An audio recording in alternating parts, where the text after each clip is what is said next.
Welcome to Stuff You Missed in History Class, a production of iHeartRadio.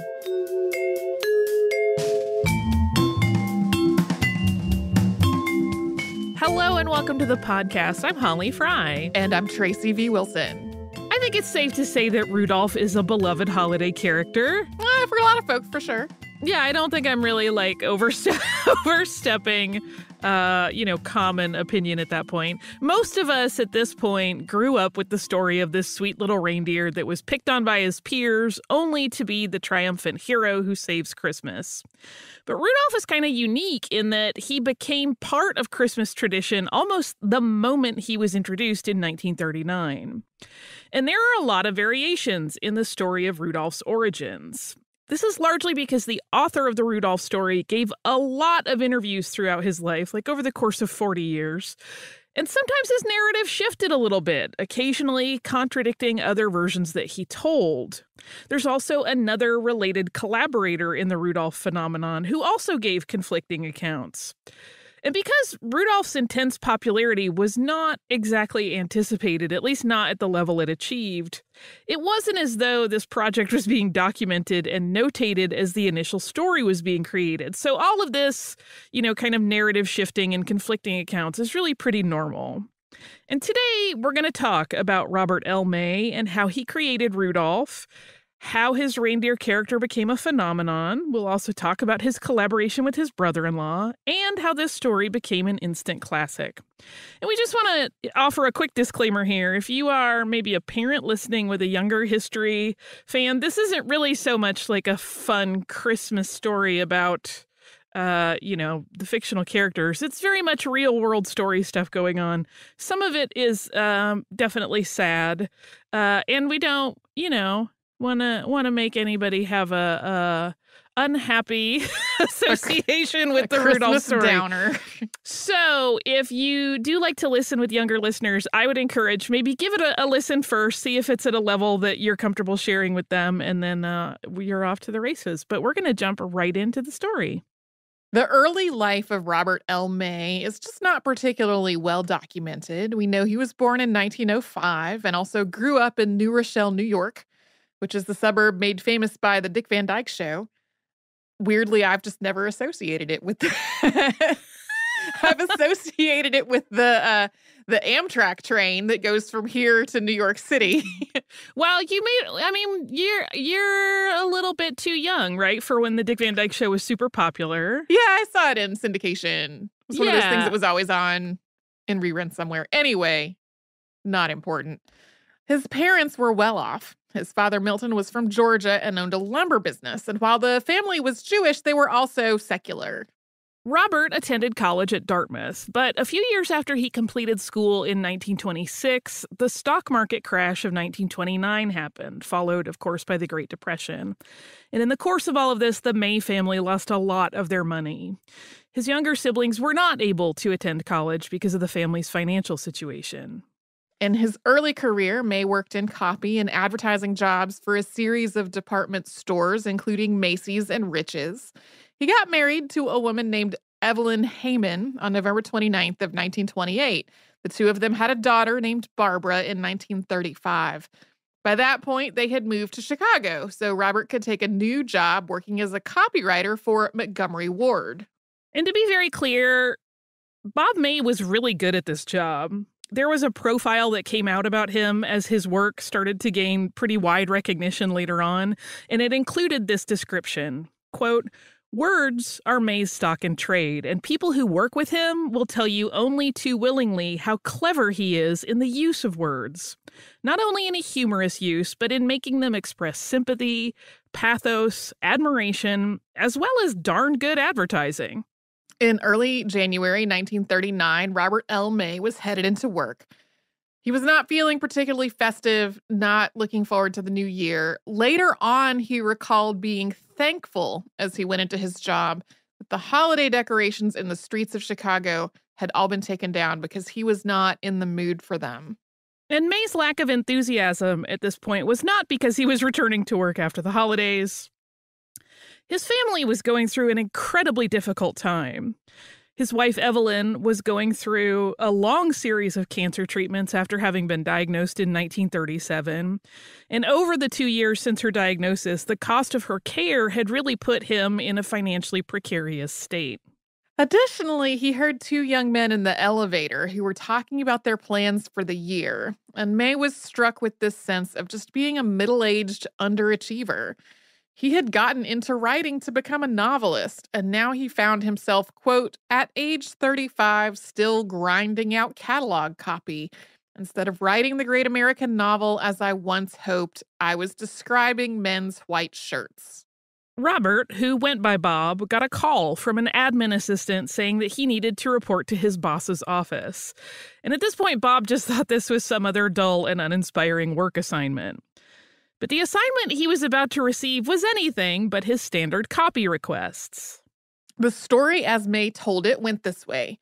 His department head, H.E. McDonald, said, quote, Bob, I've got an idea. For years, our stores have been buying those little Christmas giveaway coloring books from local peddlers. I think we can save a lot of money if we create one ourselves. Could you come up with a better booklet we could use? May's supervisor went on to tell him that it should have an animal as the main character and mentioned that it should be something like Ferdinand the Bull. For context, just in case you are not familiar with that story, the story of Ferdinand, written by Monroe Leaf, had come out 3 years earlier, and it was a huge hit. And this tells the story of a young bull named Ferdinand who has no interest in bullfights. He doesn't want to fight with other bulls. He doesn't want to butt heads with them to prove who's stronger. And he cannot be provoked by matadors. Instead, he just loves to smell flowers.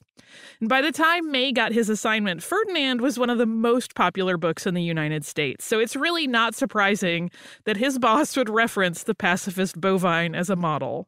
This was definitely still something that people were reading when I was a kid. Yeah, same.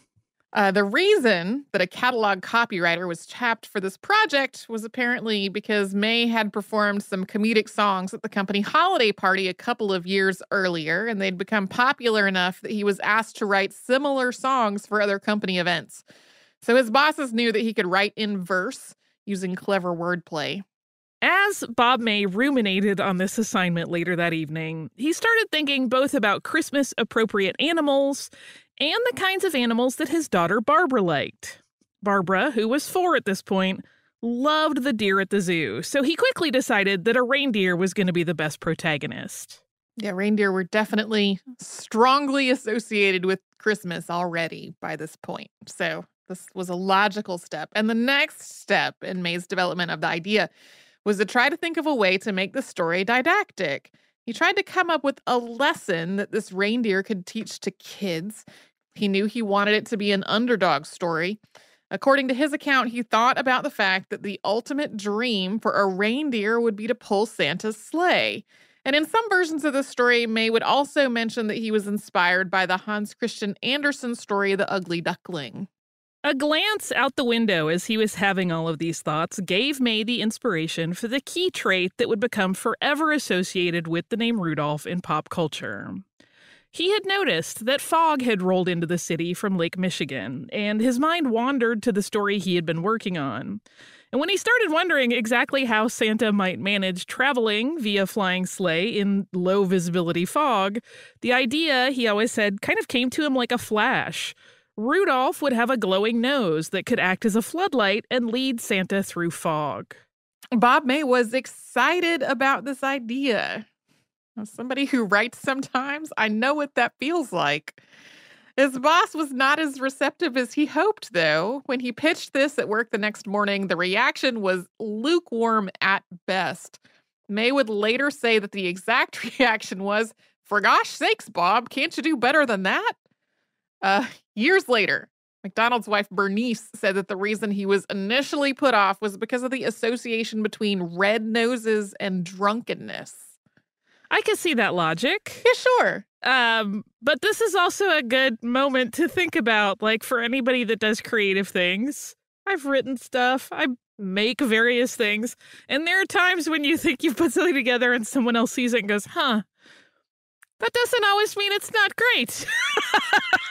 So, of course, we know that that is not the end of Rudolph. And after we take a quick sponsor break, we're going to see how Robert May continued to champion his project and his little reindeer, even after his boss told him to come up with something else.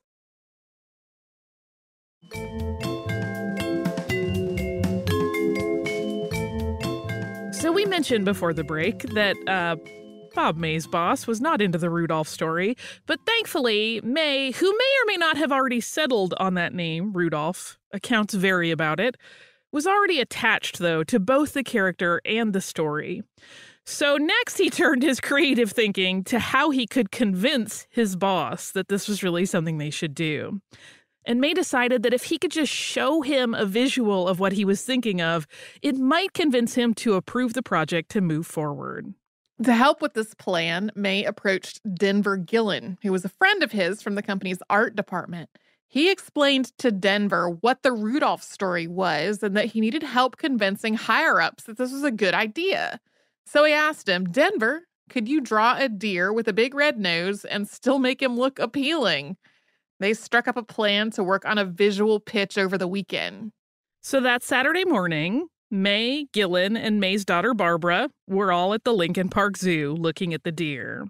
And Denver made several sketches as they observed the animals, and then he kind of reworked those into sketches of characters. And by the time the day ended, May and Gillen felt like they had something good enough to bring to work on Monday and ask the bosses to revisit the Rudolph idea. We got to give credit to the boss. He reversed his previous decision after he saw this and understood the story more fully, saying, quote, "Bob, forget what I said. Put the story into finished form." Yeah. Not all bosses are willing to shift their stance on things. So I kind of love that he was like, "No, I get it now. This is great. I was wrong." Cool. Over the next several months, May and Gillen worked on the project. And this was something that was like they were still having to do their day jobs. It wasn't like their plates had been cleared to only work on this. So it was a little bit of an evenings and weekends situation. But as this really pretty exciting opportunity to do something more than write about men's shirts offered May the creative outlet he had been longing for, his personal life at this time was not so joyous. So Bob was working on Rudolph in the evenings and in his spare time at work. But his wife Evelyn's condition was growing more and more grave, and in July she died, and that left Bob a widower with a small child. When May returned to work after the loss of his wife, his boss made it clear that he did not have to keep working on this Rudolph project, saying, quote, "I can understand you're not wanting to go on with the kids' book. Give me what you've got and I'll let someone else finish it." But May did not want to leave this project. And almost 4 decades later, when recounting the story, he wrote, quote, "But I needed Rudolph now more than ever. Gratefully, I buried myself in the writing." May wrote through what must have been just the height of his grief. And he finished the story a month after Evelyn died. That was in August of 1939. He shared the story with his in-laws who were staying with him at the time and with his daughter. And their reaction told him that he had created something really special. He had run some of his work by Barbara as he worked, and she mentioned in an interview with NPR in 2013 that she had responded negatively to the word stomach at one point because she thought that was icky. That got switched to tummy when it came to describing Santa's shaking belly. I can only imagine like a 4-year-old copy editor. That's gross. Change that word. They're so blunt. A quick note here is that there is actually a vastly different version of this origin story, which, like the one we just recounted, kind of comes from Robert L. May himself. It was in an issue of Coronet magazine from 1948.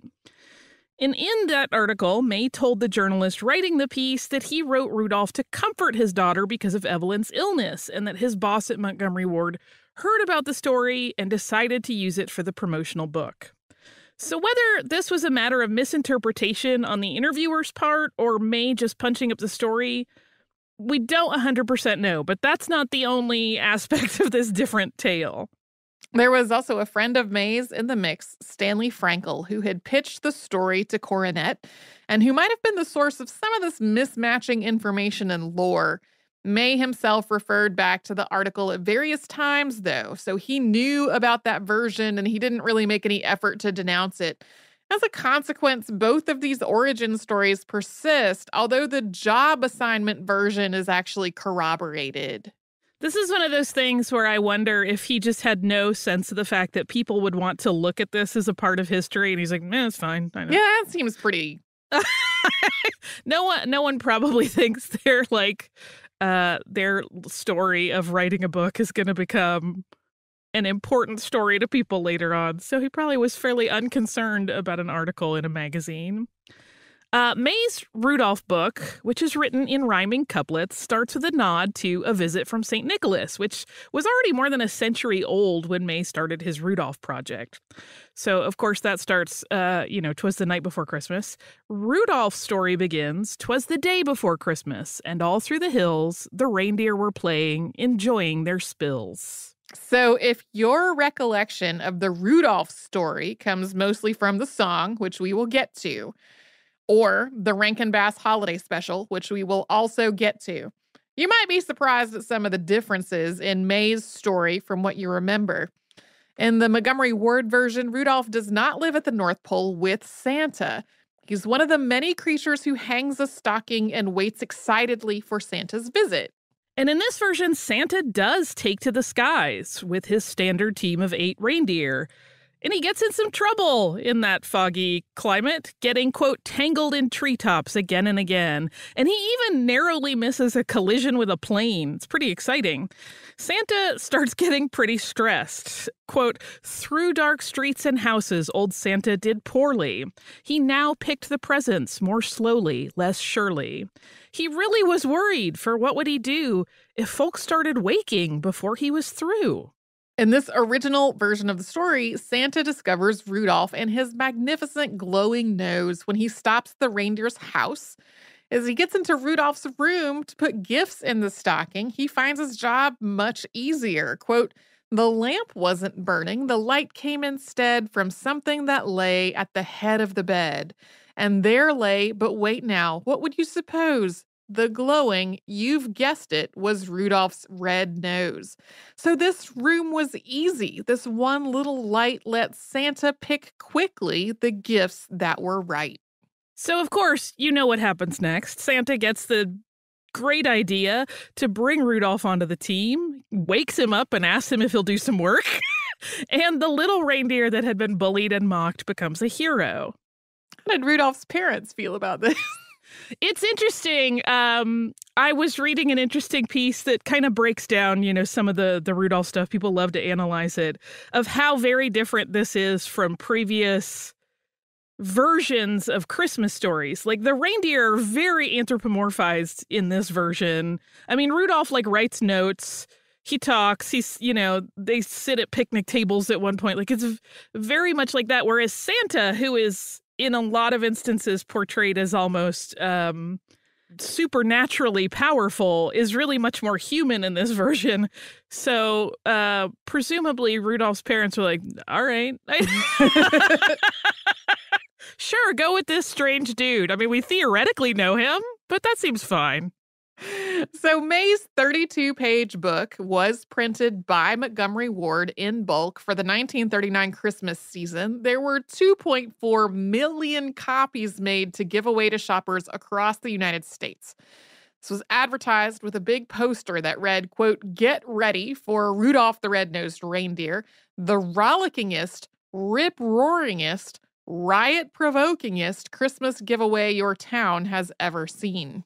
Why they would think that provoking a riot was a good way to draw customers, I'm not 100% sure, but the store had a hit, and they planned to reprint May's book on subsequent years because it brought in a lot of shoppers. And this is at a time, remember, right, we're at the end of the Great Depression. So the fact that a lot of people flocked to stores and were buying things was a big deal. A 1940 memo to store managers read, quote, everyone we have checked with shares our belief that Rudolph in 1940 will play a far bigger, more important role than in 1939. But the start of World War II caused paper to be in high demand and short supply and very expensive. That meant that Rudolph was not printed again until 1946, although the character remained the central figure of the store's holiday campaigns. In 1946, Montgomery Ward printed 3.6 million copies and distributed them to eager customers. And in those years, between 1939 and 1946, Robert May had been busy. He actually published another children's book, Benny the Bunny Liked Beans, which did okay, but not gangbusters. It was not another Rudolph. And he had remarried, this time to a woman named Virginia Newton, who also worked for Montgomery Ward. The couple had 5 children together, so Barbara got a whole bunch of younger siblings. We mentioned earlier that May was brought up in a secular Jewish family, but an interesting note is that his own kids didn't know that he was Jewish until much later in life. He converted to Catholicism for Virginia, and there's some speculation that he may have purposely downplayed being Jewish out of concern that it might have been problematic for people to know that a secular Jewish man had written a beloved Christmas story. I will say he's definitely not the only Jewish person to have written beloved Christmas stuff. Nope, there's an entire list you could find of Jewish creators who contributed significantly to the lore of Christmas. May had, in that interim, also been given an honorary membership in 1941 to the National Association of Authors and Journalists for his contribution to contemporary literature. So, while he may have not written the great American novel as he had hoped, the writing community definitely considered him a peer. There is a moment in the Rudolph story that really changes Robert May's life, and we are going to tell you about that after a word from the sponsors who keep Stuff You Missed in History Class going.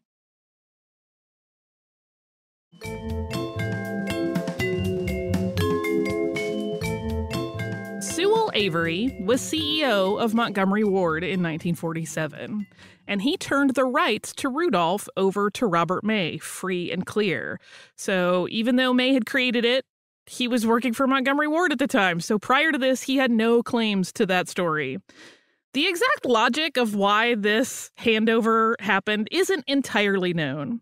One theory is that the executives at the company just did not see Rudolph as having any financial potential. They had already given away millions of copies, so they thought that if they did bother to, for example, go to print with a new edition and try to sell it, no one was going to buy it, and that they would have wasted their money on a production run.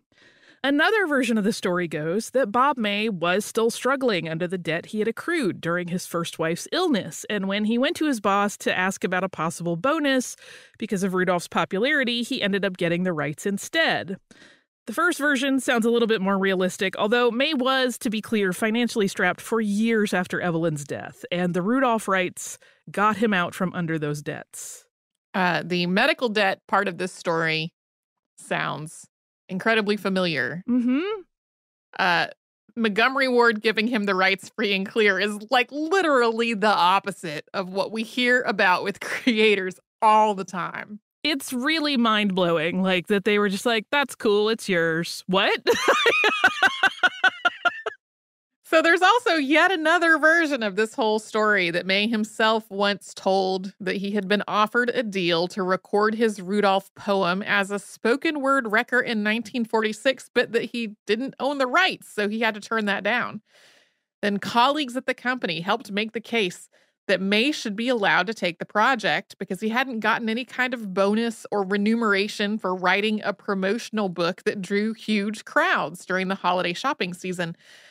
And in this version, this is what led Sewell Avery to turn over the rights to the author, whether that was through a moment of kindness or just like poor business strategy. We don't really know.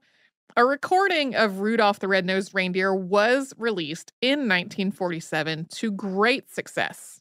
Just as another shading to this story, Sewell Avery was considered to be really astute as a businessman. Like, he had gotten Montgomery Ward past the Depression and, was making a profit.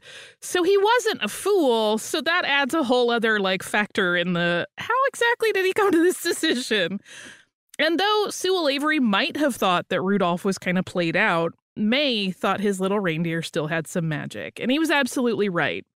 Although publishers were initially reluctant to try to sell the poem as a hardcover book, since, as we just mentioned, the market was full of free copies already. At that point, 6 million copies were out there, and they were like, there's not enough more people that want this book that we will ever be able to do this. But one publishing executive named Harry Elbaum, who claimed that he liked Rudolph because he too was teased about his nose, which was allegedly large, decided that May's story was worth the risk.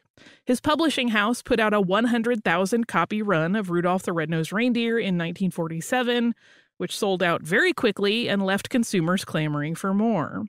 By 1950, they were putting out 1 million copies to meet demand for the holiday season. But Rudolph's story also took another turn in the late 1940s, and that was one that would help catapult May's character to an even greater fame. And to talk about what happens next, we have to switch gears really quick to talk about another man, Johnny Marks. So Johnny Marks was born in Mount Vernon, New York on November 9th, 1909. And as a child, Johnny attended New York's Ethical Culture Society School. That was a school popular with secular Jewish families. He went on to Colgate University, where he majored in English, and then he studied music after his undergrad, even traveling to Paris to do so, although he didn't get any advanced degrees. He was just kind of traveling and learning about music. He had wanted to be a songwriter since he was just a kid. By his mid-20s, Marks had carved out a life for himself in music. He was writing songs, although not making enough at it to support himself. So he also gave voice lessons and worked as a producer on radio shows. In 1947, after serving 4 years in the Army as part of the 26th Special Services Company, which was largely made up of entertainers, Marks got married. His bride was Margaret May, and Margaret was Robert May's sister. And with a songwriter in the family, Robert had another idea for Rudolph: set the story to music. Johnny got to work reworking the poem into the lyrics that we know today. According to Johnny's account later in life, he had already started making notes about Rudolph as a possible song long before he ever joined the May family, all the way back in 1939 when the story first came out.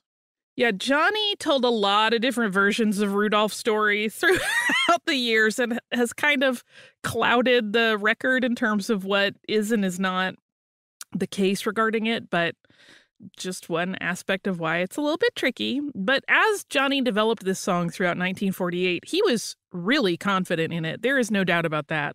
Rudolph's story was already a classic at this point, and he believed that this song was just naturally going to be a hit. And so Mark spent $25,000 setting up a music publishing company so that he could publish the musical version of Rudolph the Red-Nosed Reindeer himself and have complete control and ownership of it. Then he needed to find a performer to sing it. And Marks, again, certain that the song would be big, was just not shy at all about reaching out to some really big names. He pitched it to Gene Autry, who did not like it. And the story goes that, fortunately, Gene Autry's wife loved it. She cajoled him into recording it and releasing it as a B-side to the song If It Doesn't Snow on Christmas. That account's been disputed as a really good story, but maybe not the truth. But in any case, this recording of Rudolph sold 2 million copies in 1949, and eventually 15 million copies were sold. Yeah, the Gene Autry part of this story could be a whole other episode on its own about whether, that becomes even more of like a strange, legendary tale where all of the different musicians that worked on it have a different version of it. And like executives, record label executives at Columbia have a different version of, like, there's no pattern recognition. Like there's no, this one and this one are both pretty similar. It's all, everybody's got their own take on it. And while Johnny Marks had been working on that Rudolph song, an animated version of the story had also gone into production at the Jam Handy organization. Famed animation director Max Fleischer directed this, and the original version included a title card that read, "Season's Greetings from Montgomery Ward." Although May owned the copyright at this point, Montgomery Ward had financed the project, so it could still get the benefit of advertising with Rudolph. Subsequent issues of this 8.5-minute short had that card removed and the Johnny Marks song included at the beginning and the end of the cartoon. Also, this was part of one of the funniest Riff Tracks live events of all time.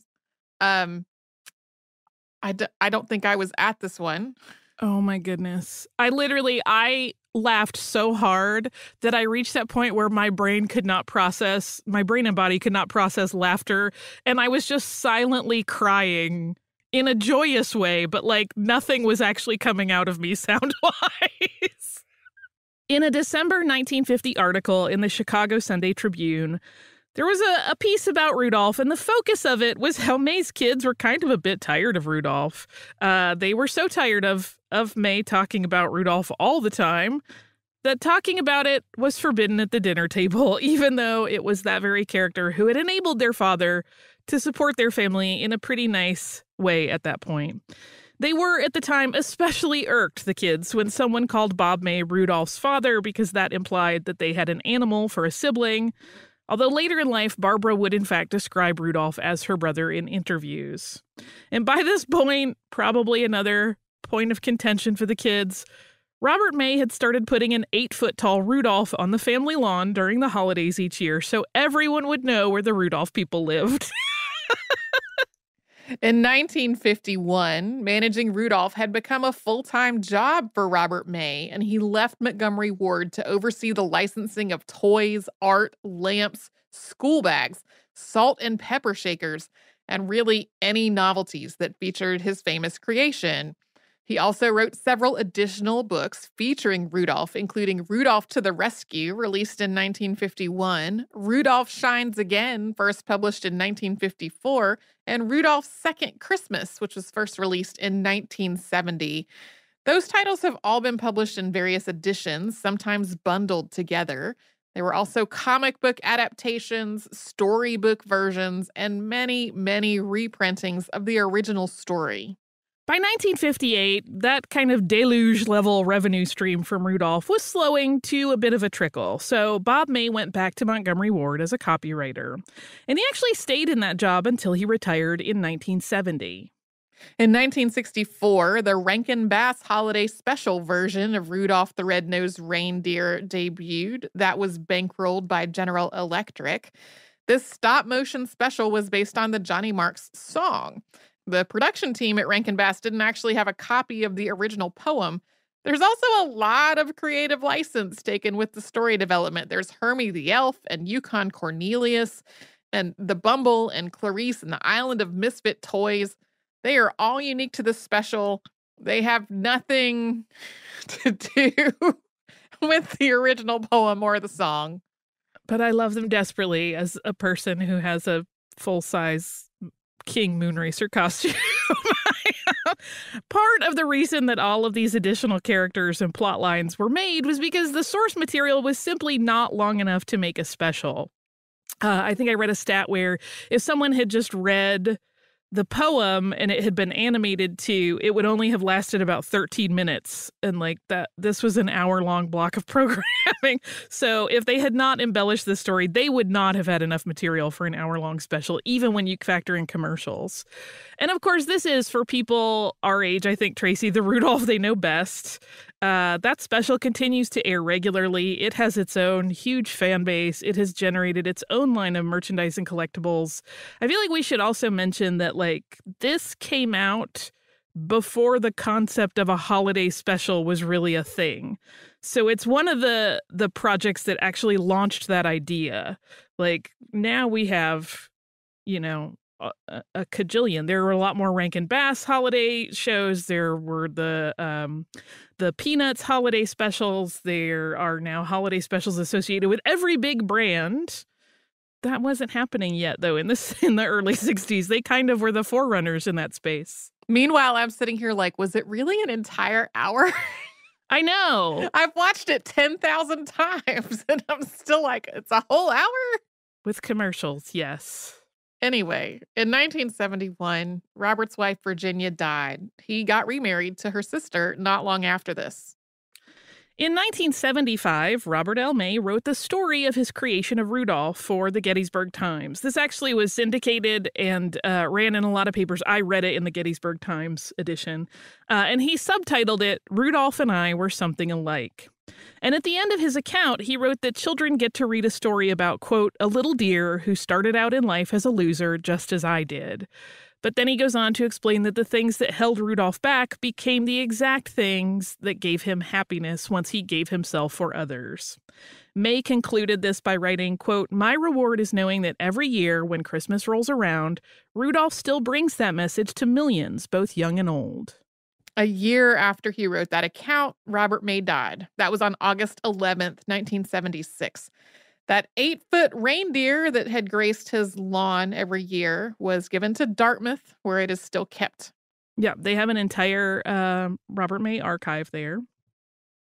You can also find scans of the original hand-lettered, hand-drawn manuscript for the book that May and Gillen produced in 1939. Those are pretty easily locatable online.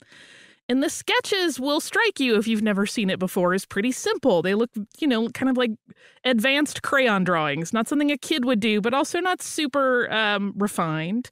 But they're very evocative. The illustration depicting Rudolph crying because the other reindeer are cruel to him is, to me at least, oddly affecting. It takes up the top half of the page, and the text fills the lower half. But the way that the art is drawn, Rudolph's tears fall all the way down the page through the text section. On the subject of Montgomery Ward, they actually filed for Chapter 11 in 1997, and they closed in 2000. In a quote given to the Chicago Sunday Tribune for that 1950 article that we referenced earlier, Robert May summed up why he thought that Rudolph had caught on with kids so instantly. Quote, "Children are the little people, the underdogs of the world. No matter how well-adjusted they are, they just can't help feeling pretty small and helpless alongside the adults that tower around them. That's why children, even more quickly than adults, identify themselves with the underdog in a story, with Cinderella, the ugly duckling, Rudolph. When Rudolph eventually rides to glory with Santa, each child rides with him and loves it." Oh, Rudolph. Yeah. I will say that Riff Tracks was the first time that I ever saw the original version of the Rudolph story, and I was so confused initially. I'm like, did they take a lot of liberties with this? No, that's the original version, fool. The other way around. I'm not actually sure I've ever seen it. You can also find it online. Library of Congress has the only, to the best of anyone's knowledge, version of that original cut with the Montgomery Ward greeting card in it. Cool. You can also find the version that came out later because the song had gotten so popular where they cut the song in at the front and the back. Mm-hmm. But yeah, it's very easy to find. And it's a really, really beautiful digitization of it. It's not like a big... Sometimes when you see old animation that's been digitized, it's a little wincy because you can tell how much the film degraded before someone did it. This is actually quite pristine. Ah, Rudolph.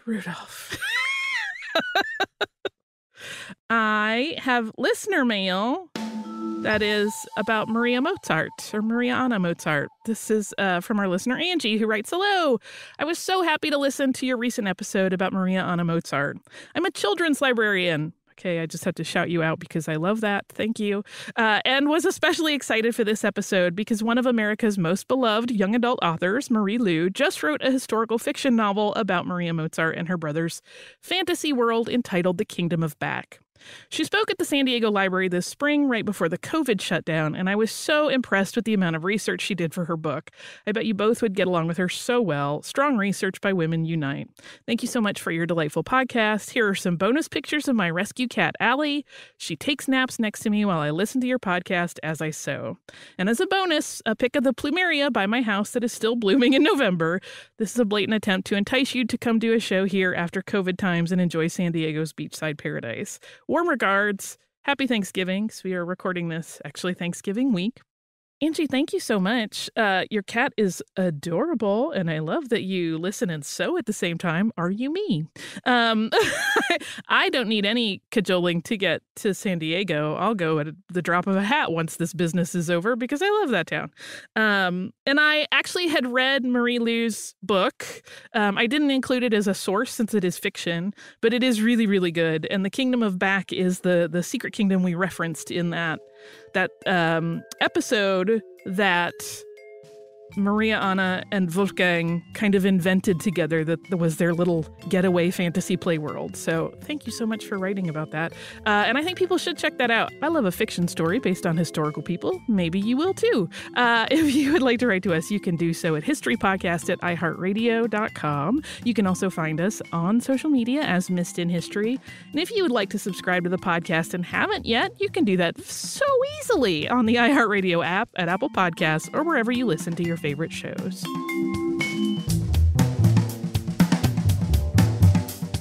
Stuff You Missed in History Class is a production of iHeartRadio. For more podcasts from iHeartRadio, visit the iHeartRadio app, Apple Podcasts, or wherever you listen to your favorite shows.